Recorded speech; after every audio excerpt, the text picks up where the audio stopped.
Bienvenidos una vez más a Es Más Complejo. Y si hay un tema que les va a hacer honor al nombre de este programa, es el que vamos a abordar hoy.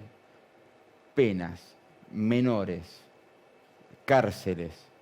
Si mezclamos todo eso, tenemos un combo en el cual no hay un debate. Hay prácticamente una posición adoptada por una gran mayoría de una sociedad en la cual no sabemos bien para qué queremos las cárceles, pero sí sabemos qué es lo que queremos frente a un delincuente.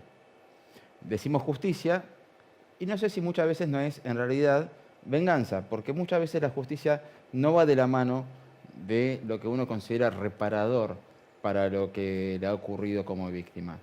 Para charlar de este tema y puntualmente para charlar de los menores y de las edades de imputabilidad y de las cárceles y de la longitud de las penas, es que hoy contamos con la presencia de la abogada Claudia Cesaroni, magíster en criminología, fue abogada de la Procuración Penitenciaria, fue abogada de la Secretaría de Derechos Humanos, asesora, y tiene varios libros abordando el tema sobre lo que es morir de a poco, las penas excesivamente largas para menores de edad, y ya le doy la bienvenida y bueno, primero te agradezco, Claudia, que te prestes a charlar de un tema que sabemos que es polémico. Muchas gracias por la invitación. Sí, y yo agradezco todo espacio que pueda tener para hablar de este tema que sé que es particularmente difícil,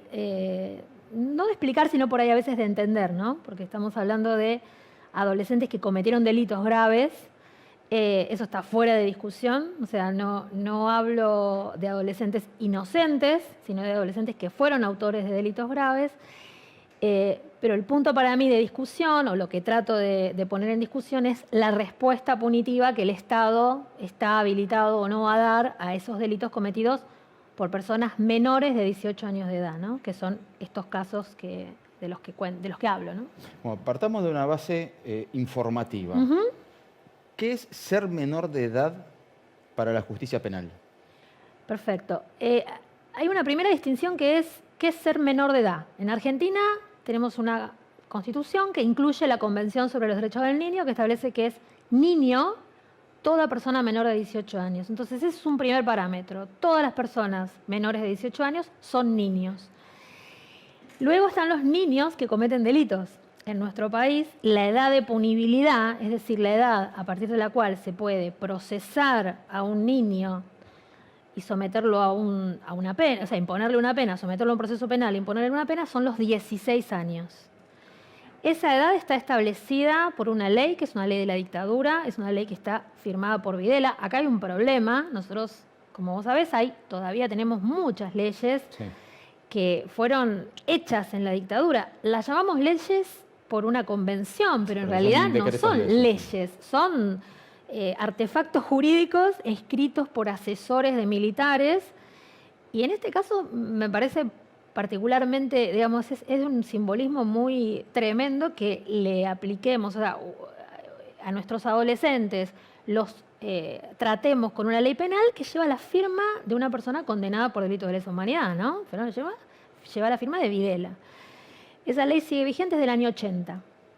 Establecía la edad en 14 años, la edad de punibilidad. Luego, en mayo del 83, poco antes del retorno a la democracia, hace exactamente 40 años y un poquito, y un mes, volvió a establecerse en 16 años la edad. Y eso también me parece interesante marcarlo porque significa que poco antes del retorno a la democracia, y seguramente en un contexto de revisión de todas esas normas de la dictadura, se decidió volver a establecer la edad en 16 años, como había quedado establecida en el primer gobierno peronista, en el segundo gobierno, digo, de la primera gestión del peronismo en el año 54. 16 años. Entonces, en síntesis, en nuestro país son punibles, es decir, pueden ser sometidos a proceso penal y se les puede aplicar una pena distinta a la de los adultos a los adolescentes de 16 y 17 años. A partir de los 18 ya son iguales a vos, a mí, son adultos, penalmente. Dos preguntas que se disparan de esta diferencia. Primero, ¿qué pasa con los menores de 16 años? Ajá. O sea, que cometen crímenes, Sí. y muchas veces son crímenes graves.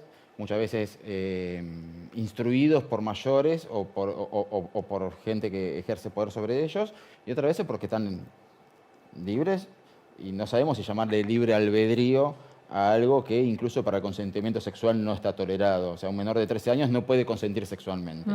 Entonces, ¿cómo podemos hablar de libre albedrío? ¿Qué pasa con esos menores? Primero. Y segundo, ¿cuáles son las diferencias en esas penas? Bueno, es un mundo. Los adolescentes o niños no punibles, el término adolescente también es un término de nuestro Código Civil y Comercial, desde los 13 años a los 18 no cumplidos se llaman adolescentes. Vamos a llamarlos adolescentes. De los adolescentes no punibles, que pueden tener 8 años, 10, 14, 15 y pueden cometer un delito. Yo me permito decir que no son muchas veces que cometen crímenes graves. La verdad es que no es así. Son muy pocos los casos en que un adolescente de 15, de 14 comete un crimen grave, un homicidio. Son los crímenes más violentos, ¿no? Son muy pocos los casos, muy pocos. Digamos, yo creo que en el último año prácticamente no tenemos, o tenemos un caso que yo recuerde de un adolescente de 15 años acusado de cometer un homicidio o ser parte de un grupo.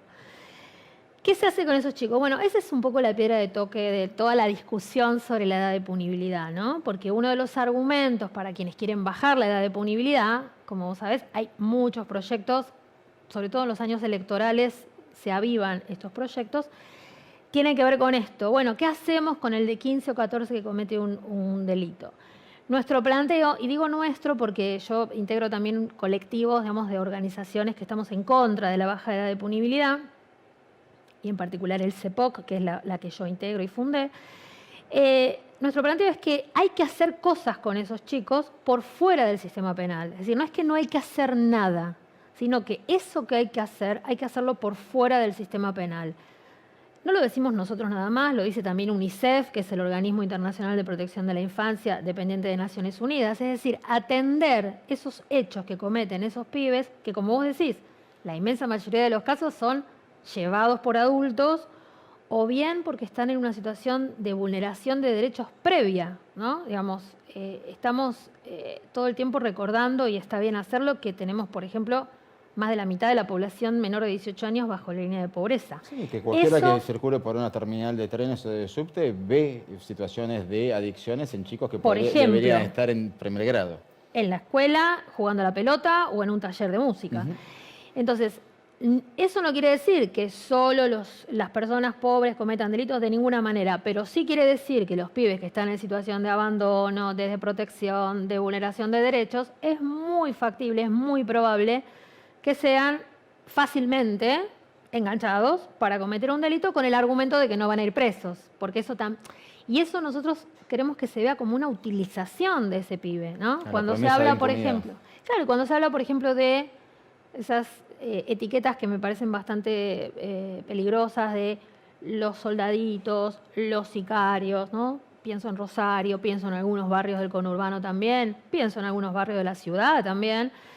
En realidad se está utilizando a pibes, aprovechándose de su edad. Entonces, yo creo que ahí el Estado y la sociedad lo que tiene que ver es que esos pibes son víctimas de una situación que los arrastra a cometer delitos. Y en lugar de pensar en aplicarles una pena, en encerrarlos, en someterlos a un proceso penal, lo que hay que hacer es abordar esa situación por la cual esos pibes no están donde deberían estar, donde queremos que estén tu hija, tu hijo, mi hijo, mi sobrino, mi nieto, ¿no? Donde queremos que estén los pibes, ¿no? Fuera de esas situaciones.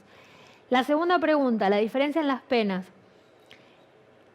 Justamente. Esa es porque me parece que es uno de los puntos cruciales de tu investigación. No, y además, lo que yo cuento en este libro, en Morir un poco cada día, que es yo en este libro retomo otro libro que había escrito en 2010, que se llamaba La vida como castigo, que contaba el caso de los primeros adolescentes que en la Argentina habían sido condenados a prisión perpetua.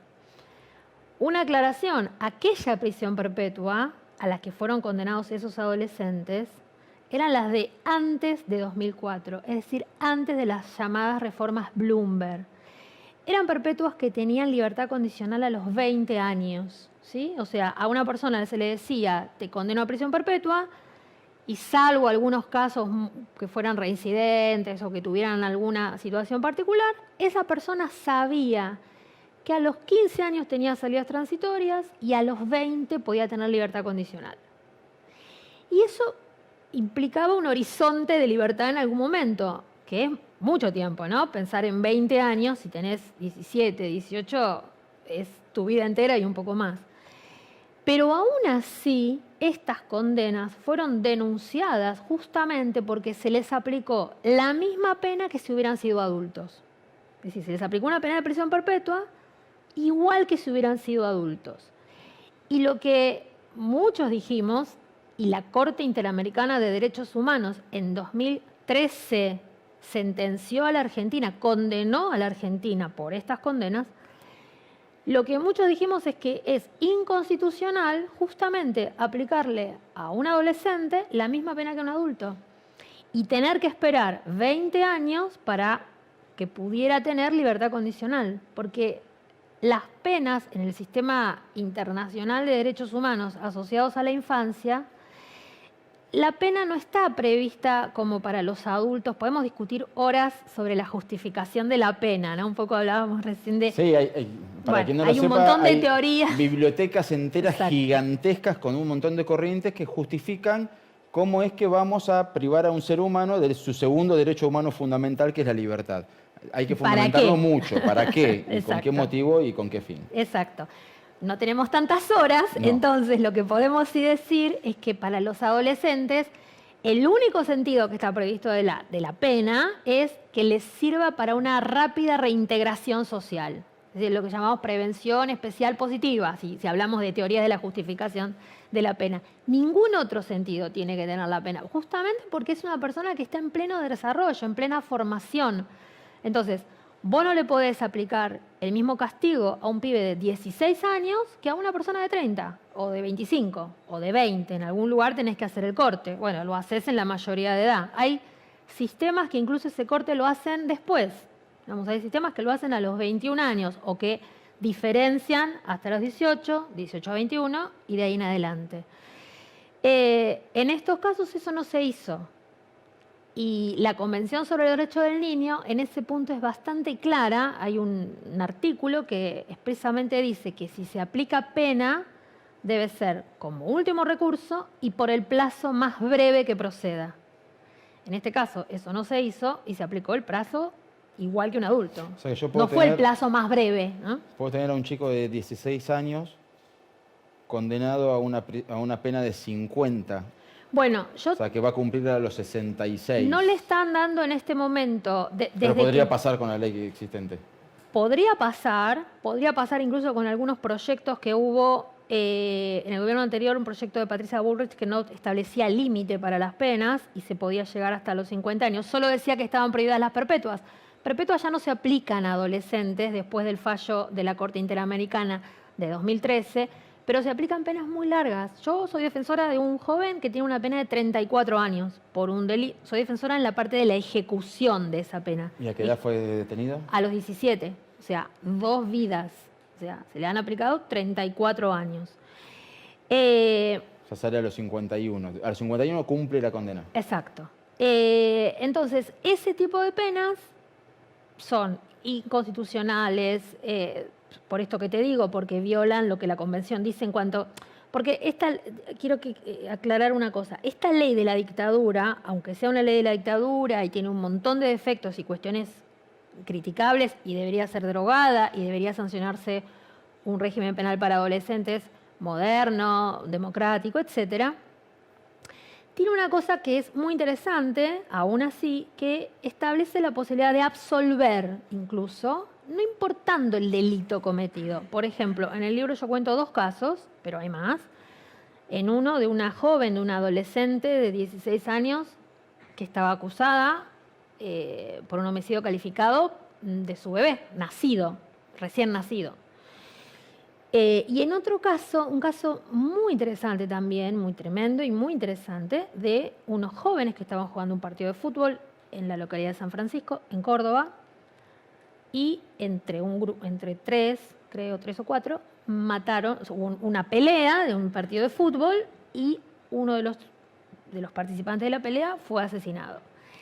Los adultos de ese grupo agresor fueron condenados, el adulto o los dos adultos, y los dos menores de 18 años de edad fueron absueltos, con la participación y el consentimiento de la mamá del chico muerto, que estuvo presente en el juicio.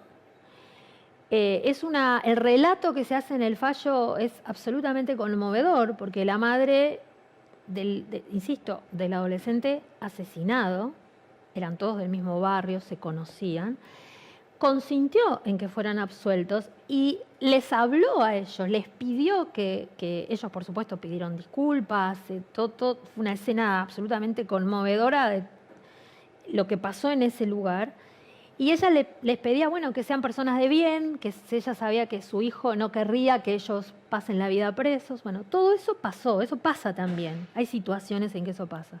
Y en el otro caso, el tribunal resolvió absolver a esta adolescente entendiendo que aplicarle una pena, ella ya estaba estudiando enfermería, vivía en otro lugar, entendía lo doloroso y lo grave de lo que había hecho. Y entendía el tribunal que aplicarle una pena era mero castigo. O sea, que no, un poco lo que decíamos antes, el puro castigo, la pura pena. Y que no tenía sentido. Que ella ya estaba en proceso de poder vivir reintegrada a la sociedad. Entonces, una pena no tenía sentido. Entonces, esta ley permite absolver y también establece que se puede aplicar la pena de la tentativa del delito de que se trate. No me quiero poner muy técnica, pero la pena de la tentativa es una pena menor, ¿no? Yo quiero matar a una persona, no la puedo matar por algún hecho que me impide, no porque yo no quiera, sino porque algo me lo impide. Externo. Exacto. Y entonces, claro, me aplican una pena, porque yo la quise matar, pero es menor la pena. Sí. Si la pena fuera prisión perpetua, esa pena va a ser de 10 a 15 años, ¿sí? Entonces, lo que quienes fuimos conociendo estos casos siempre dijimos es que para estos delitos, si la pena era de prisión perpetua, tendrían que haberle aplicado 10 a 15 años. Y eso no se hizo. Entonces, por eso estas condenas fueron denunciadas, y por eso la Corte Interamericana finalmente condenó al Estado argentino hace exactamente 10 años, ¿no? A mí algo que me parece fascinante, que tiene que ver, bueno, primero, prometerle al televidente que vamos a seguir explicando otras cosas, porque imagino que esto es muy difícil de absorber, sobre todo en un contexto en el cual todos o fuimos víctimas, el que no fue víctima de algún ilícito no vive en una gran ciudad, todos lo hemos sido, pero hay víctimas, familiares de víctimas de delitos graves. Por supuesto. Pero a veces la ficción parece que no pasara de moda, ¿no? Uno recuerda a Oliver Twist y cómo se aprovechaban de los chicos para cometer delitos, se los entrenaba y todo eso, y uno pregunta, ¿ha cambiado algo en la legislación internacional que podamos agarrar y decir, bueno, esto funciona, esto puede funcionar, esto puede mejorar la situación, como para que esa denuncia que se hizo hace más de un siglo, que era Oliver Twist, una denuncia social, en Argentina no siga siendo un documental? Sin irte a Oliver Twist, te puedes ir a Crónica de un niño solo, a las tumbas de Enrique Medina, digamos, hay mucho relato. Estamos hablando siempre de la pobreza, o sea, justamente estamos hablando de la marginalidad, de la pobreza, del abandono. Entonces, un poco lo que decíamos antes, si vamos a mirar a Europa, vas a ver que la mayoría de los pibes que están en los institutos, o como se llamen, porque en el derecho penal para adolescentes y para la infancia hay mucho eufemismo, ¿no? Entonces, para no decirle cárcel. Sí. Lo que antes eran institutos de menores, ahora se llaman centros de recepción y derivación, o centros de no sé qué, pero son institutos de menores, no son cárceles para niños, o son es lo mismo. La verdad es que las condiciones de vida son, incluso a veces te diría, peores que en la cárcel, porque en la cárcel hay adultos, y los adultos tienen más conocimiento del mundillo legal, se aprenden, se aprenden los derechos, o alguien se los explica, tienen más experiencia de vida, como en cualquier ámbito de la vida, ¿no? Cuando ya vas pasando décadas de tu vida, tenés más experiencia en un montón de cosas. Entonces, en la cárcel también. Entonces, la cárcel para niños, para adolescentes, es mucho más dura que para un adulto. Tienen incluso menos derechos, ¿no? Derechos básicos. Por ejemplo, un instituto que tenemos acá nomás, el Agote, que está acá en Palermo. Cualquiera que ande por ahí por Darregueira lo puede ver, ¿no? Es un tremendo, una mole, un edificio gigante. Te puedes acercar a la puerta y puedes ver carteles que dicen, por ejemplo, qué cosas están prohibidas. Está prohibido, por ejemplo, llevar galletitas de chocolate. Está prohibido, bueno, puede ir cualquiera a pararse en la puerta y mirarlo. O galletitas rellenas. ¿Por los octógonos hace mal? No, no creo que sea por eso. No, mira, yo creo que a veces hay prohibiciones, en las cárceles hay prohibiciones, por ejemplo, que son... está prohibido en el Agote, por ejemplo, yo saqué una foto hace poco porque no lo podía creer, ir en remera o musculosa. Está prohibido. Un cartel que dice prohibido ingresar las visitas en remera o musculosa, short o pollera.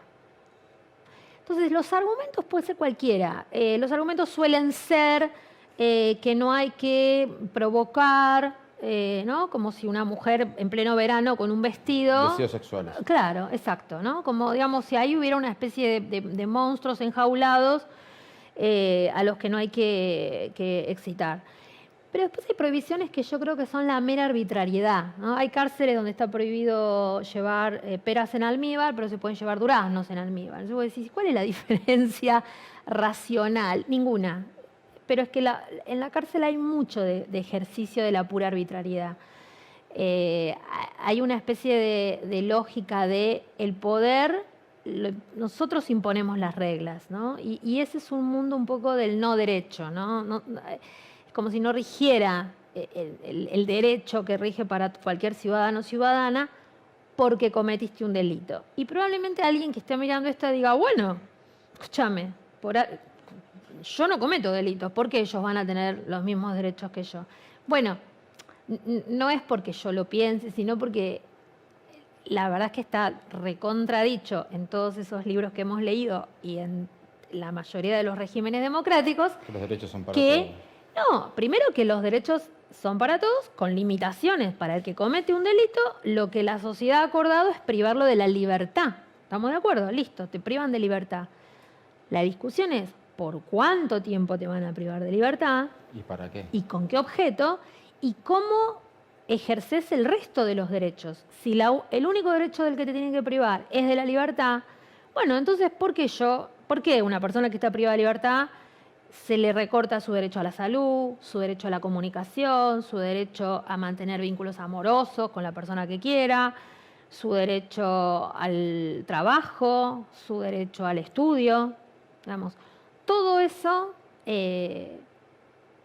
para que lo puedan ejercer realmente, bueno, hay que pelear mucho, ¿no? El derecho a la salud, cosas básicas, ¿no? Digamos, que cuando cualquiera de nosotros te agarra a la noche un dolor de muela terrible, te levantás, te vas corriendo, llamás a la guardia vas a la guardia o llamás a emergencia. Bueno, un preso no puede hacer eso, o una presa. No puede. Depende de que el celador lo escuche, de que lo atienda, de que haya un médico en el hospital, en la cárcel, que habitualmente no hay. O los conocimientos para presentar un habeas corpus.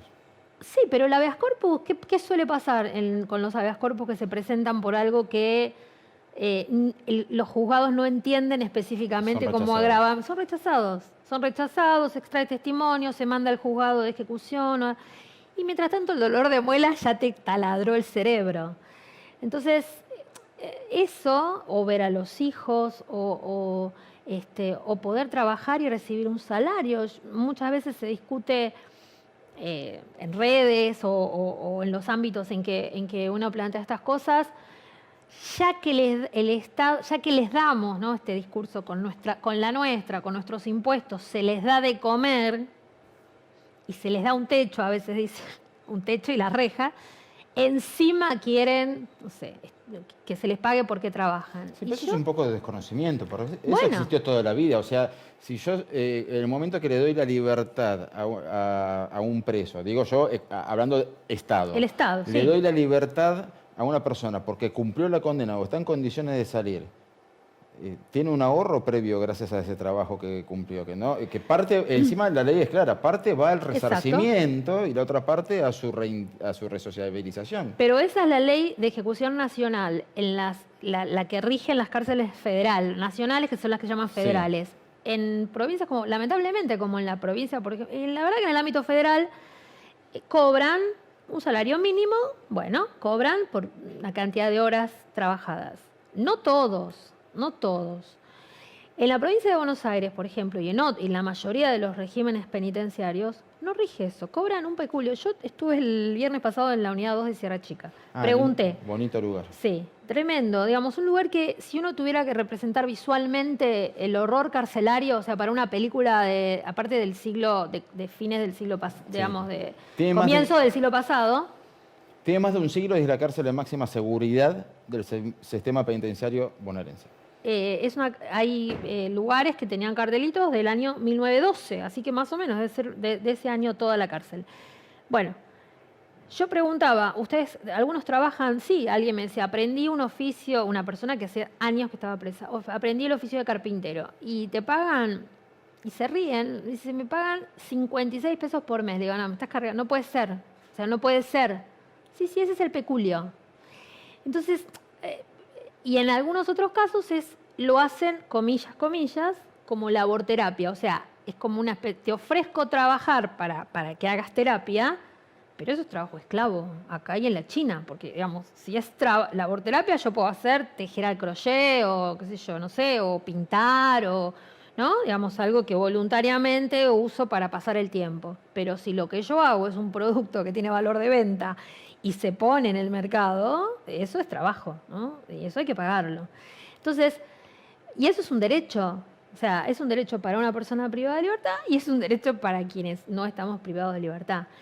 Y por otro lado, parte de ese trabajo, de ese dinero, para los que lo cobran, se usa para la comida, para la ropa. Porque la comida es vomitiva, o sea, o para ayudar a la familia. Pero, por ejemplo, la mayoría de los presos te dicen, mira, no podemos comer lo que nos dan acá, porque es incomible, o sea, nadie lo comería eso. Yo creo que probablemente muchas personas que no se estén viendo, ni a las mascotas le darían eso, porque es asqueroso. Entonces, bueno, las familias tienen que destinar mucho dinero a llevar comida, detergente, lavandina, elementos de higiene personal. Todo eso no está provisto por el Estado. Entonces hay una especie de imaginario, cada tanto aparecen algunos programas de televisión, cada preso nos cuesta, ¿no? Y eso va variando, siempre la misma nota y va variando la cantidad de plata. Y yo entiendo que mucha gente dice, pero que es un asesino encima o violador o qué sé, nos cuesta 100.000 pesos por mes que lo lleven a las minas con una cadena a picar piedra. Y la verdad es que esos 100.000 pesos no llegan, no es que si ese es el número, porque el número lo sacan de tomar el presupuesto y dividirlo por la cantidad de presos. Pero esa plata se va, una parte en corrupción, otra parte en sueldos, en personal, en estructura. Pero la verdad que no es que le llega a la persona que está privada de libertad, ¿no? Claudia, te pido, primero te dejo una pregunta, porque ya nos vamos a un corte. Dale. Y es, ¿qué hacemos con las penas? ¿Sí? Vale. Finalmente, o sea, si no buscamos venganza, sino solamente justicia, ¿qué se hace con las penas y cómo se puede contener? No solamente, porque por ahí siempre hablamos de contener a las familias de los victimarios o de los que están cumpliendo condenas, y creo que por ahí también nos estamos olvidando de, bueno, si hubiera contención también para el lado de las víctimas, no existirían este tipo de discusiones. Nosotros vamos a un corte y enseguida volvemos con más. Es más complejo hoy con la presencia de la... ¿Lo puedo decir, doctora? Yo no me hago cargo. Es un uso y estilo. Bueno, es un dale. uso y estilo. Claudia Cesaroni, ya volvemos.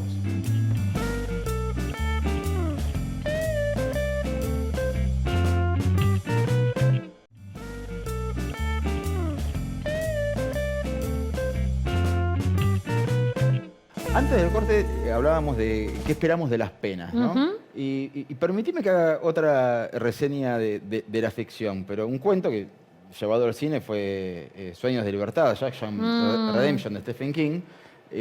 Uno de los Tremenda casos, esa película. bueno, Sí. uno de los casos que mostraban era un hombre que había pasado toda su vida en prisión hasta que le conceden la libertad condicional que él pedía al principio, Que se repetía el pedido. pero ¿no? después de Estaba tantos años esperando. deja de pedirla, no la quería más. Bueno, ese es ¿Se termina suicidando? sí, ese es el efecto de lo que se llama prisionización, digamos que, y acá se habla muchas veces del caso de Robledo Puch, también en ese sentido, digo, son personas que están justamente Una excepción a la regla, 20, Robledo. 30, sí, pero digo, personas que están 20, 30, 40 años, ¿a dónde van? Digamos, cuando las liberan, ¿a dónde van? Sus familiares, su madre, su padre están muertos, probablemente no tienen amigos en la calle, en libertad, no tienen pareja, sus hijos ya o no los ven más, o ya... Entonces, ¿a dónde vuelven? ¿No? Y ese es otro tema que también llevaría mucho tiempo y que lamentablemente también se trata poco y se discute poco. Digo, se discute no solo en los medios, sino en los ámbitos, no sé, legislativos, políticos, de qué se hace con la persona que sale en libertad, ¿no? Ahora hay algunos proyectos, hace poquito se presentó un proyecto que se llama Menos reincidencia, más trabajo. La diputada Saracho, que es una diputada de los movimientos sociales, que ella justamente ese proyecto se plantea vincular, ¿no?, la disminución de la reincidencia, que es un problema, obviamente, con la facilitación del acceso al trabajo. Porque si vos salís en libertad, aunque no estés 40 años preso, estás 10 años preso, 15 años preso o presa, salís con un cartel acá que dice estuve preso y vas a pedir un trabajo cualquiera y te piden un certificado de antecedentes. Sí, acá, bueno, ahí en el te Estado. estaba por marcar eso, que el propio Estado Bueno. sea el que pida un certificado de antecedentes, Bueno. cuando la Constitución dice que solamente hace falta estar capacitado, Bueno. es un poco hipócrita de parte Nosotros del siempre, Estado. obvio, cuando yo trabajaba en la Secretaría de Derechos Humanos, siempre, y hemos planteado, y hemos llegado, en su momento se presentó un proyecto para derogar la ley vinculada a los antecedentes, y no se logró, y no se logran esas cosas, porque cuando el libro anterior mío se llama Contra el punitivismo, y yo trato de discutir ideas, digamos, como ideas socialmente aceptadas, que a mi juicio son expresión del punitivismo, ¿no? Y una de esas ideas es, digamos, que el castigo prácticamente debe eternizarse en la persona, ¿no? Digamos, que una persona que comete un delito prácticamente es como si esa mancha no sale nunca, ¿no? Esa etiqueta de delincuente no se te saca nunca de encima. Entonces, hay una extensión del castigo penal. El castigo puede ser de 5 años, de 10 años, pero si vos salís y seguís con ese estigma, hablando de libros, hay un famoso libro de Irving Goffman, justamente, que se llama El estigma, que justamente, y otro que se llama Internados, donde él justamente lo que describe es todo lo que transforma a una persona que cuando ingresa a la cárcel es como vos, es como yo, o a una institución total, una institución de encierro, institución total, porque haces toda tu vida, la haces en un solo lugar. ¿Cómo te va despojando de tus características humanas y sociales y te va transformando en otra persona? Ese es el proceso de prisionización. Y esa otra persona, la verdad que probablemente se siente más cómoda presa, lamentablemente, pasado 20, 30 años, que en libertad. Ahora, al que estudia Derecho se le dice que, si se le pregunta para qué está una persona detenida, se dice para resociabilizarlo. Y a mucha gente, sobre todo a las que fueron víctimas, dentro de la calentura entendible, dice, no quiero que salgan más. Claro. Entonces la pregunta, sin ponernos a filosofar sobre cuál es el fin de la pena, es ¿qué soluciones hay? Vos que estudiaste mucho el tema, ¿cuáles son las soluciones en otros países? Yo, por ejemplo, he conocido un país, Taiwán, donde de las cárceles que tenían, una ya fue cerrada y convertida en otra institución porque no tienen más criminalidad que vaya a parar ahí, o tienen un sistema penitenciario totalmente distinto. Pero, ¿cuáles son los sistemas que realmente funcionan y que pueden satisfacer la necesidad de justicia entendible de una víctima y al mismo tiempo que esa persona no sea un fantasma o alguien a que tengamos que tener toda la vida encerrado? Yo lo primero que me gustaría pensar es esta asociación entre castigo y justicia, ¿no? Porque generalmente las víctimas, y en los últimos tiempos ya directamente no es solo castigo, sino perpetua, ¿no? Digo, el caso reciente del homicidio de Fernando Báez puso mucho en escena esto, esa demanda de las víctimas, del abogado de las víctimas y de los medios de comunicación acompañando, diciendo, si no hay perpetua, no hay justicia. Es decir, hay una identificación entre el mayor castigo posible con la idea de que eso repara el dolor o eso significa justicia. Yo quisiera desarmar eso, porque eso es una construcción, digamos. Que el castigo, y el castigo más brutal posible, como es una pena de prisión perpetua, yo hasta ahora no lo dijimos, creo, hoy por hoy en la Argentina, prisión perpetua son 50 años sin salidas transitorias y sin libertad condicional, 50 años de punta a punta. Eso es una muerte en vida, ¿no? Eso es lo que estamos condenando a personas a vivir. Ahora, vos decías, los familiares, las víctimas piden eso. ¿Por qué piden eso? Porque yo creo que también son construidos con la idea de que no hay otra cosa para hacer, que no se puede hacer otra cosa. Hay otras víctimas, hay un colectivo que se llama Víctimas por la Paz, que fue creado por un ex juez que ya falleció, Mario Juliano, que tratan de pensar la respuesta no como impunidad. Nadie está diciendo que una persona que mata haya que decirle, bueno, pobrecito, andate a tu casa, te perdonamos. No. Lo que estamos diciendo es, bueno, ese hecho tiene una respuesta punitiva. Esa respuesta punitiva podría ser más limitada. Podemos pensar en una cantidad de años que no sea el tiempo de vida que le resta prácticamente hasta morir, y que en esos años esa persona pudiera, porque cada caso...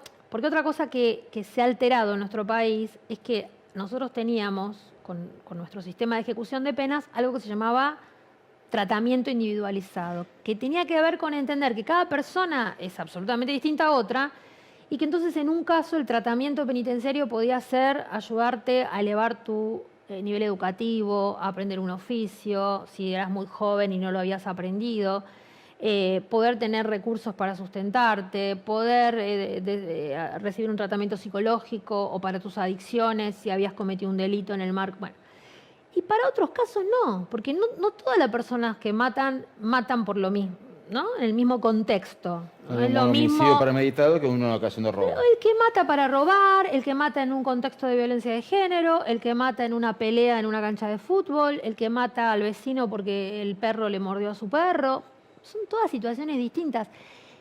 Las últimas reformas en nuestro sistema penal han logrado que todas esas situaciones se tomen como una sola, porque ninguna de todos esos, o sea, todas esas personas, Juan, Pedro, María y José, todas esas van a tener el mismo tratamiento. Van a estar 50 años presas sin ninguna alternativa. Entonces, nosotros, digo, quienes cuestionamos este tipo de penas, decimos, por ejemplo, en algún momento debería poder revisarse esa pena, ¿no? Eso existe en otros países del mundo. Me preguntabas en otros países. Por ejemplo, en algunos países de Europa que tienen penas de prisión perpetua, las tienen, pero dicen, bueno, a los 20 algunos, a los 25 otros, dicen, bueno, sentémonos con esta persona y veamos si tiene sentido que siga presa. Porque es muy probable que ya no tenga nada que ver con aquella persona que hace 20 años mató en X circunstancia. Es otra persona. Que es un poco el sentido de del sistema que nosotros teníamos antes del 2004, que era la libertad condicional a los 20 años. No se otorgaba automáticamente. No es que vos cumplías 20 años, decían, bueno, chao. Justamente, libertad condicional, está sometida a algunas condiciones. Eso es loco, pensar que podría volverse a plantear ese tipo de salida, digamos, decir, bueno, mira, está bien, tenés prisión perpetua, pero dentro de 20 años nos sentamos con vos, vamos viendo todo tu, digamos, cómo fuiste, qué fue pasando con vos en el tiempo que estuviste preso, si lo aprovechaste para estudiar, para trabajar, para mejorar el vínculo con tu familia, para construir una familia, porque si entraste a la cárcel a los 20 años, por ahí vas a tener hijos y vas a construir una pareja preso. Bueno, si podemos pensar que en ese momento podés volver a vivir en sociedad con ciertos controles, condiciones, etc. Hoy por hoy eso no está. Y la verdad es que yo creo que mucha gente no tiene idea de eso. Dice prisión perpetua y es como si se sacara el tema, ¿no? Está bien, pero se saca el tema. Te llevo a la otra alternativa vigente en Argentina. Por poner un ejemplo, la provincia más populosa, provincia de Buenos Aires, que serán 12 millones, 14 millones de Sí. habitantes, 1.200 asistentes sociales, Sí. aproximadamente. Yo he charlado con una que ejercía en el segundo cordón, del conurbano bonaerense y decía, veo a una persona que está con libertad condicional un día y la vuelvo a ver por una cuestión de, o sea, se pasa el día en la calle. Me encanta ese tema, sí. La vuelvo a ver 300 días después. Sí. Es que no es un tema de asistentes sociales. En mi cabeza es un tema de que si vos hablás segundo cordón, Quilmes, segundo cordón, de donde yo soy, quilmenia, no es un tema de asistentes sociales. Esa persona que sale, a mí me parece, debería ser recibida en su barrio, en su municipio, en su contexto social habitual, con una posibilidad de trabajo, con el hospital más cercano que la atienda si tiene un problema de adicciones o problema psicológico, o para ayudarla a volver a vivir en sociedad. Para las personas que salen es muy difícil revincularse con sus propias familias, porque es como que llega un extraño, ¿no? Digamos, imagínate a alguien que se fue hace 15 años, tenía por ahí un hijo de 6 meses y vuelve y su hijo es un adolescente, no lo conoce, por ejemplo. Entonces, todo eso hay que acompañarlo. Hay que poner plata para eso, o hay que decidirse, digamos, a veces es más fácil decir discursos filofascistas como cárcel o bala o cárcel para todos o que no salgan nunca más, de pensar políticas públicas para recibir a esas personas. Ahora, yo no tengo duda, o sea, por eso digo, no me parece un problema de un asistente social, sino, bueno, a ver, en el municipio de Quilmes o de Morón o el que más te guste, Vicente López, ¿cuántas personas tenemos presas? Son vecinos de nuestro barrio, no son extraterrestres, son el hermano de la maestra, o el sobrino, o el alumno, o el hijo del mecánico. Es gente de nuestra comunidad. Bueno, ¿cómo puede esa comunidad hacer que ese retorno a vivir en sociedad no sea tan difícil? ¿Quién le puede dar laburo a esa persona?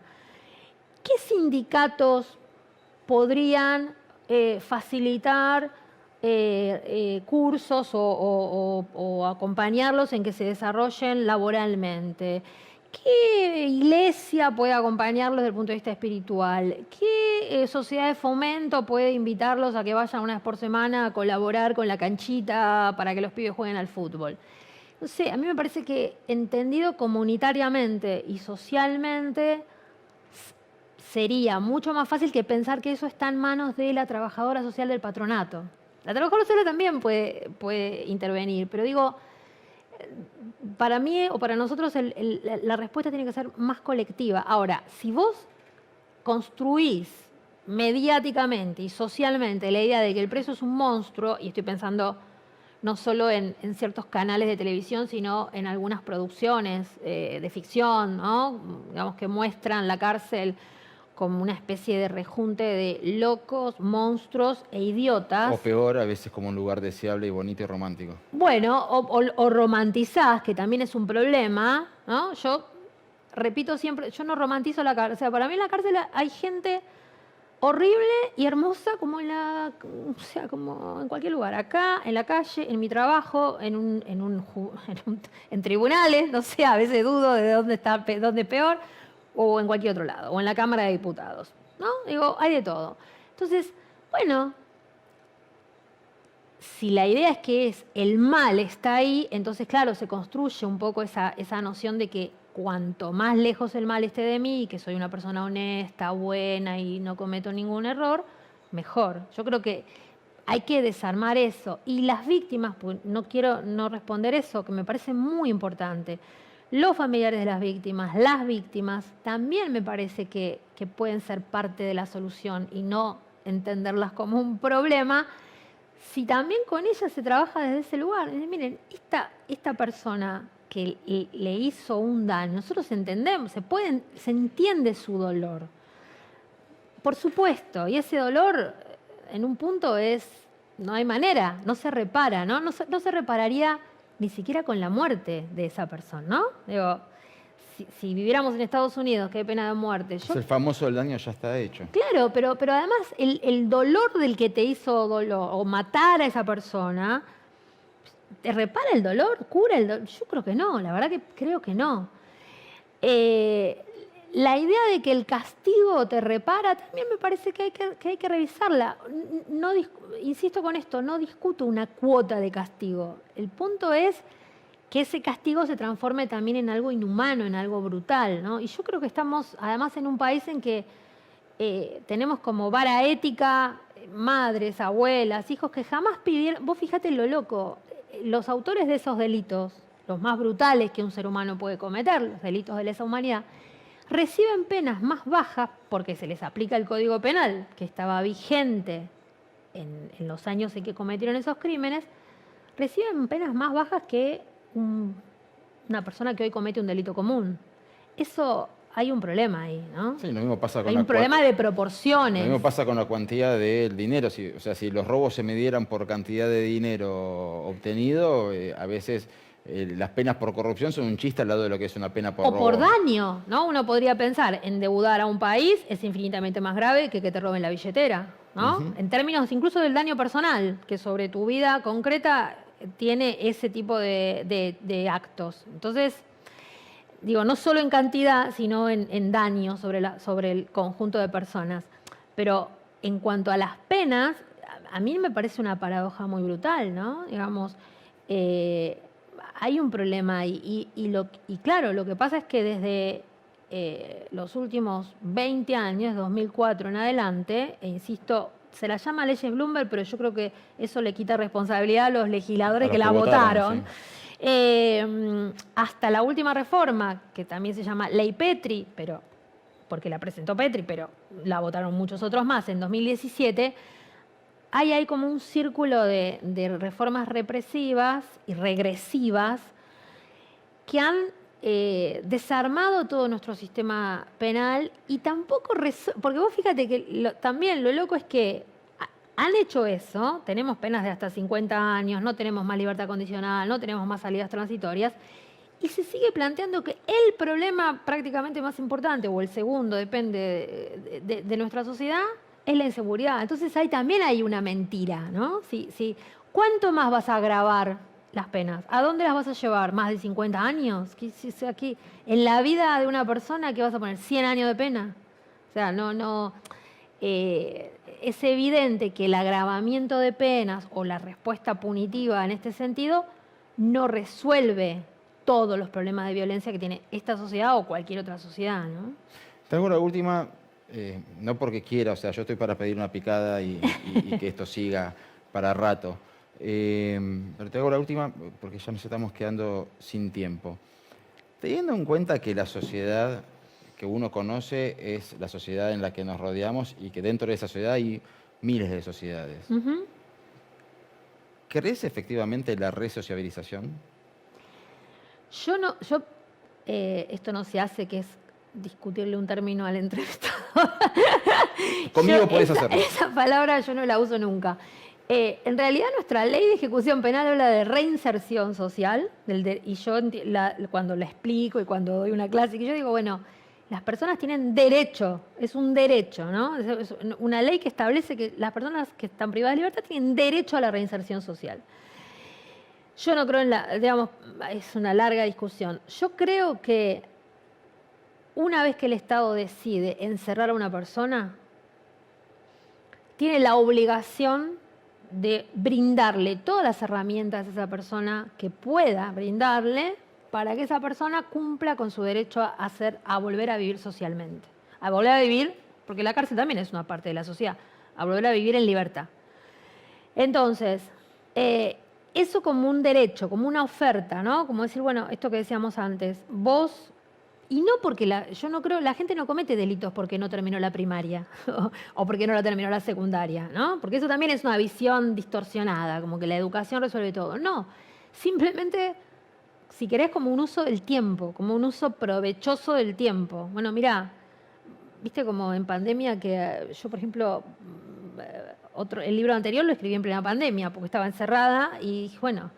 Alguien aprendió a cocinar, otro aprendió a... Bueno, la persona que obligada tiene que estar mucho tiempo encerrada, hay que tratar de que ese tiempo pase de la mejor manera posible. Y entonces yo creo que, aún con todas las dificultades, nosotros todavía tenemos un sistema que se propone eso. Porque tenés otros sistemas como el norteamericano, que es la pura inhabilitación. No existen programas de tratamiento, no existen talleres productivos, olvídate de eso. Entonces todavía acá tenemos... Y hay que reconocer en uno de los penitenciaristas más importantes de nuestra historia, que es Pettinato. Roberto Pettinato, padre. El padre, digamos, del conductor.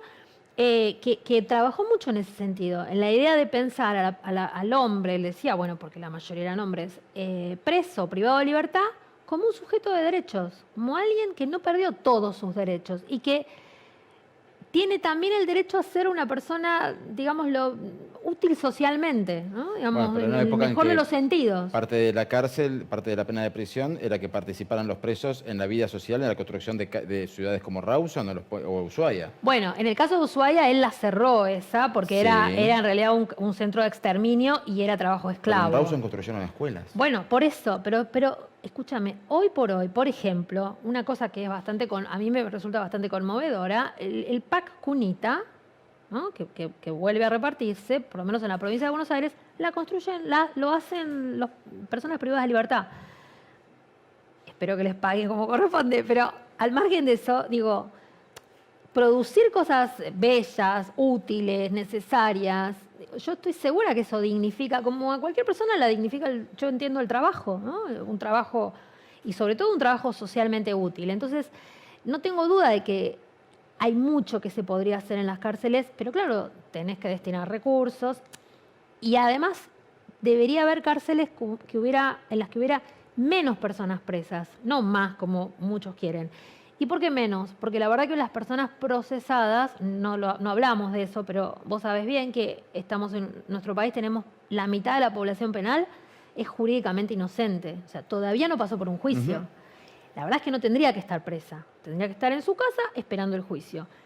Si vos tenés dudas de que se puede escapar o que no sé qué, bueno, le pones una pulsera, le pones medidas de control, pero no tendría que estar cumpliendo una pena si todavía no tiene condena firme. Eso sucede a veces con personas que tienen cierta relevancia mediática o política o lo que fuera, y con el pobre Juan de los Palotes va preso el primer día desde que lo detienen, ¿no? Y eso no me parece que sea justo. Bueno, en el programa más complejo de Una Noche con Ideas, que es más complejo, bueno, pucha que abordamos un tema difícil de abordar, esperamos haber estado a la altura. Yo le agradezco muchísimo la presencia a Claudia Cesaroni, abogada, magíster en criminología y former, como dirían los británicos, asesora de la Procuración Penitenciaria y de la Secretaría de Derechos Humanos, ex asesora de esos organismos. Claudia, muchísimas gracias por haberte prestado a esta conversación y nosotros, bueno, lo esperamos en la próxima edición de Es Más Complejo. Hasta la próxima.